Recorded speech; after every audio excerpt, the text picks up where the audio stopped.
Hello again. Some may have thought my last video a little over the top, but consider a moment. Once upon a time, democracy meant government of the people, by the people, for the people. The vote was merely the beginning of a political process. But since the Cultural Revolution of the 60s, democracy has come to mean government of the majority, by the majority, for the majority.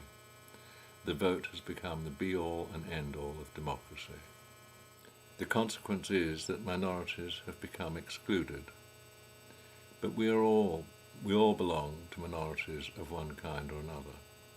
For example, there are only 40,000 family doctors in Britain.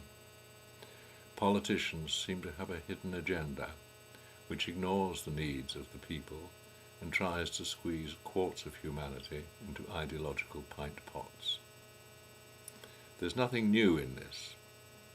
The Roman aristocracy distracted the people from their own abuse of power with bread and circuses, as they say. The right and left-wing politicians of the world are following the Roman example. There is so much bread that obesity has become a problem. Instead of gladiators in a coliseum, we have satellite television, radio, and computer games populated by Lara Croft and her bloodthirsty descendants. All this distracts us from what's really going on. Indeed, so bombarded are we by the propaganda of the media that it has been calculated that millions enjoy only a single hour of peace and quiet each day.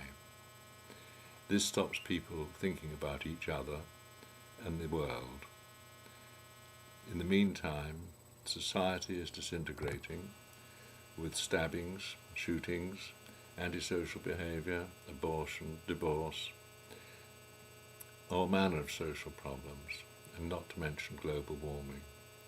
Society is selfishly burning up oil with no thought whatsoever for the needs and welfare of future generations. What upset me most about the Cultural Revolution in the 60s was the way in which the British Empire was denigrated as oppressive and exploitative and presented to the post-war generation as being on a par with Nazi Germany. While quite happy to concede that the British were no more angelic than the Americans, Russians, or the nationals of any other country, I knew there was far more to our imperial past than that. I first became aware of the existence of empire when I was 5 at infant school. The 24th of May was Empire Day. Everyone gathered in the school hall, which was decorated with bunting and Union Jacks. We all sang Rule Britannia, Land of Hope and Glory, and Jerusalem and all that. This was not a nationalistic pageant to indoctrinate us with imperial ambition, as socialists had the post-war generations believe.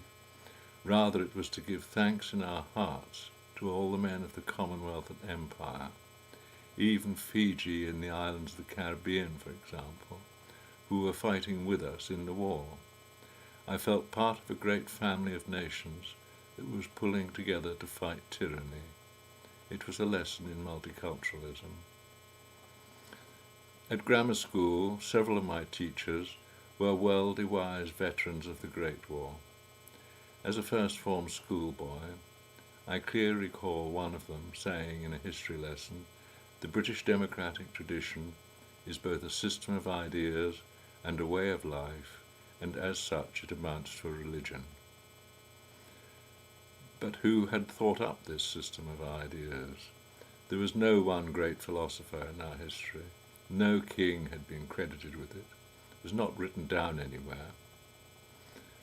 In those days, trust was the glue that bound society. People generally were trustworthy. We lived in a world where character, education, and ability were respected. These values were apparent not only in administrators at home and abroad, but also in ordinary people, doctors, teachers, craftsmen, labourers. Adequate pay and pensions for civil servants were proof against corruption. We had an able and respected bureaucracy. These were the values with which I was brought up. This was in the days before the Cultural Revolution and the necessity for mortise deadlocks and closed-circuit television. At school, I learned that by the beginning of the 20th century, only 1,000 British people administered a population of nearly 500 million in India. Later in the century, there were so few troops that Japan was able to overrun Burma, Malaya, and the East Indies in a matter of days. It was clear to me that we governed with the consent of local people.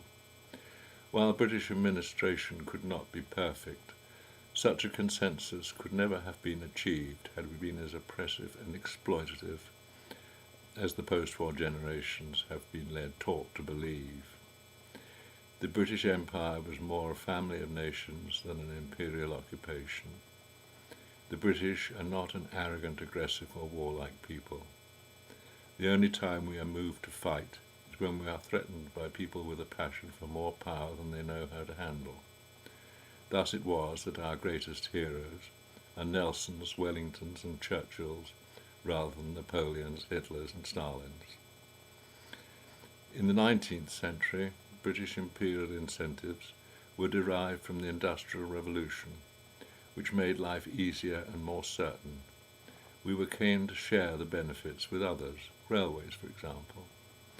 This in turn increased the opportunities for trade, enriching not only ourselves, but those with whom we traded. Such military might as we possessed was for the protection of trade routes rather than subjugation of peoples. But what exactly was the British democratic tradition, and how had it arisen? It was not until I sat smoking in the gulag of my existence that I was able to deduce some answers. In this second series of videos, I propose to talk about religion, politics, and gender. Being a doctor rather than a clergyman, I shall merely be putting forward ideas for you all to think about, rather than preaching. Bye-bye.